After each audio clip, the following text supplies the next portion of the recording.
Today we're going to do something new, and we're going to do some fantasy booking for none other than The Rock, Roman Reigns, and Cody Rhodes. Mostly The Rock and Roman, though. So get ready, because things are about to get interesting, and you're going to want to stick around for the option number 3, because to me, it's honestly my favorite.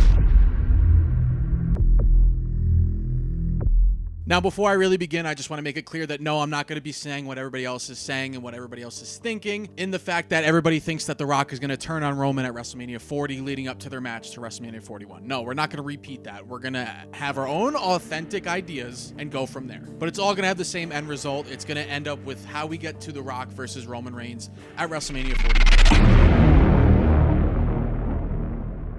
The Rock does cost Roman Reigns his championship at WrestleMania 40, but it's by accident. I have a feeling we're going to get interference from absolutely everybody. It's going to go from Jimmy to Jay to Solo to even Sammy to Seth, maybe even Kevin Owens. All of it is going to come to a culmination at WrestleMania 40. We're going to get interferences from everybody, and the last interference is going to be from none other than The Rock. But with all this chaos and everything like that, The Rock is going to come in and he's going to somehow screw over Roman Reigns, but it's going to be by accident. Whether that's hitting Roman with a chair, it's going to be Cody's being held up, Rock's going to hit him with the title, Cody's going to duck, Rock hits him with the title, Cody tosses out The Rock. Cody's going to win the match. The Rock's going to feel really bad that he screwed it up. The next night on Raw, we're going to get a segment where The Rock and Roman have their own little thing, talking about how The Rock was just doing his part, trying to do everything he could to screw over the Cody crybabies, to try to win the title, take everything away from all of them. They both agreed that they're going to come up with a plan on how to fix this. All at the same time, Roman Reigns is losing his shit. He's upset that he lost his title of basically 4 years. His title run is gone. Everything's wasted. He's frustrated, but The Rock's going to calm him down. They're going to shake hands. They're going to agree to fix this and get Roman's title back. This will give them chances to go away because they are part-timers. It's just what it is. So they're going to be gone for a little bit. So this gives Cody a chance to defend his title to different people, give us some new feuds. Maybe we can get a Randy Orton feud. Maybe we can get an AJ Styles feud. We're focused on Cody's title run now. But like a month or two before we get close to SummerSlam, the Bloodline is going to randomly show up and they're going to cause absolute chaos. So they're going to absolutely destroy everything. They're going to interfere in Cody's matches. They're going to interfere in Seth's matches. And it's going to set up the tag team match that we have been teased for the last month of Seth and Cody versus Roman Reigns and The Rock at SummerSlam. So they have their match at SummerSlam. It's going to be chaotic. Hopefully it's a good match. The Bloodline is going to lose again. This is where Roman is going to start to reflect and think about the last couple months of how everything was so perfect before The Rock got here. Everything was amazing. He had a 4-year title run. He lost once or twice. Everything was perfect. The second you showed up, I started losing. I lost my title. I've lost back-to-back matches, which hasn't been a thing since forever. Saying that he's lost absolutely everything since you got here. You tried to make things better and nothing has gone well. You made it absolutely worse. This is going to cause the Bloodline to kick The Rock out. You could start the feud starting after SummerSlam, which will give you about 6 to 7 months of build-up to WrestleMania 41. And because this is a battle of family, this is a battle of blood, this is a battle of animosity, there doesn't need to be a title. There doesn't need to be anything other than Rock versus Roman Reigns. And we're just going to make it absolutely personal. Me versus you. I don't like you. You don't like me. Let's settle it. You could build that up to where it's almost bigger than any championship. So that's option 1.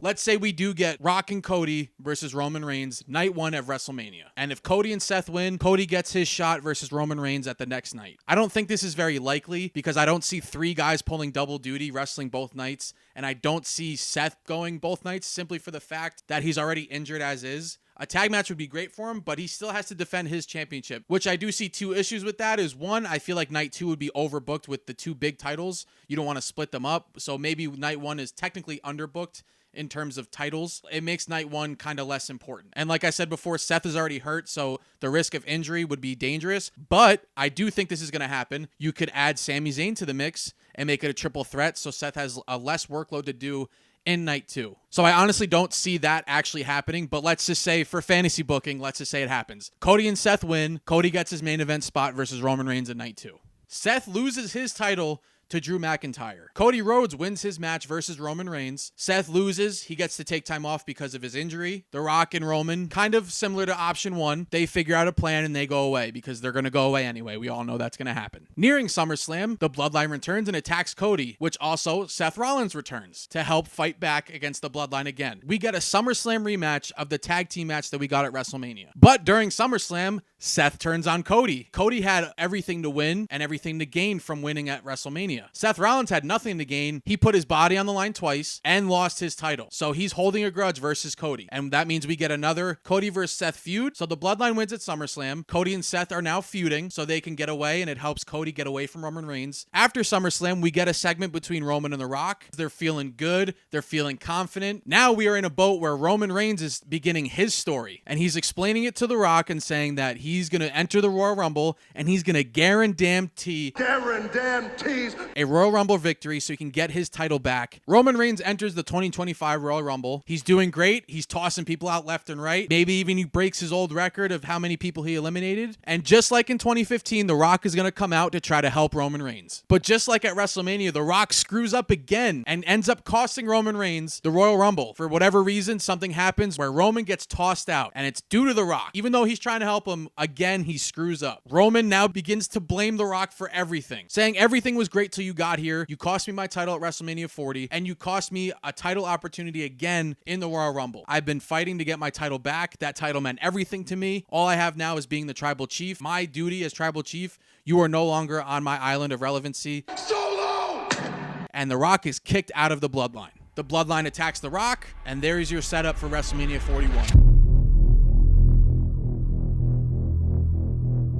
Cody Rhodes loses. Hear me out. Just hear me out and listen to what I'm going to say. This might be my favorite theory that I made up myself. I know everything I've said before based on my past videos. I know it'd be really stupid to make Cody lose based on the whole journey to get here. A 2-year payoff is what everybody wants. I know. I get it. Cody Rhodes loses. The Bloodline is now stronger than it's ever been in WWE. You have The Rock and Roman Reigns spearheading WWE. Roman shows up when he wants to, kind of like what he does now. Just shows up like once a month. The Rock appears not often, but enough where he's in control. He's lobbying things. He's politicking stuff. He's politicking matches to help benefit Bloodline members like Jimmy and Solo, where they get the benefit of everything. So like it's always lopsided. It's never fair. To where Triple H has to step in, and we can finally get another little feud between The Rock and Triple H. And no, it's not going to lead up to a match. I know that Triple H can't wrestle due to his heart. The Rock versus Triple H is my favorite rivalry of all time. I would love for them to feud one more time. That's one of the longest running feuds in WWE, and it's one of my favorites. And I would just love to have them go back and forth in segments as much as we possibly can. This could be a battle of who has more power, who has more say. And I think they could do some really good things on camera because I feel like their chemistry is unmatched. I think they have some of the best chemistry in the history of WWE.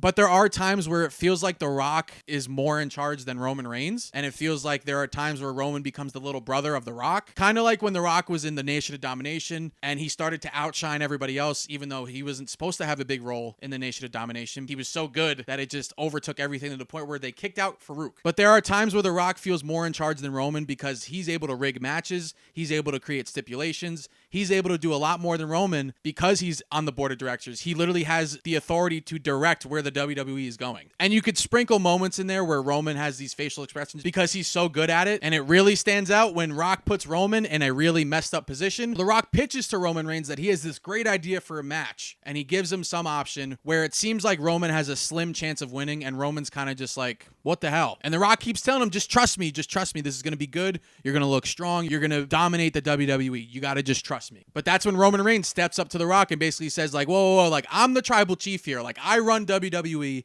not you. But that's when The Rock pulls up the family tree and The Rock uses his masterful acting dramatic skills and gets in Roman's face and tells him, you might be the tribal chief, but I am the high chief. So either get in line or get out. And Roman's kind of just like, damn, he's not wrong. You are my elder. I'm supposed to respect you and listen to you. So Roman does get in line. And Roman actually does go into the match that The Rock made up. And he loses his title, more than likely to Cody Rhodes. Now The Rock is in Roman's face saying, Roman, you are worthless. You are nothing. You are a failure. You're a disappointment to this family. And you're a disappointment to this bloodline. Roman steps up to The Rock, and The Rock kicks Roman Reigns out of the bloodline. The Rock is now the biggest heel in WWE, and our road to WrestleMania is a different dynamic than we ever thought it would be. Roman Reigns is now the babyface, and he's going against all odds, going against his family, and I think that gives a better dynamic or a more fun dynamic and something that we wouldn't have expected if we saw this 2 years ago. And if you can't tell, I really enjoy The Rock as a heel. I think that's so much better than seeing the same old good guy Rock that we get with the same promos. I think he can be more authentic as a heel. He can more so say what he wants to say. And I think it would be very, very interesting to see a Roman Reigns fight up and rise up against The Rock and his powerful being, his overall, he displayed how much power he has. And seeing Roman go up against that would be a fun angle to look at. It would be a very dramatic and very interesting story to see because of how dedicated he was to the bloodline and his family, and to see him have to go up against that and basically take back the bloodline from The Rock. That would be the lead up to WrestleMania 41. So Cody still gets his championship. Roman Reigns is now the good guy, so we're cheering Roman because more than likely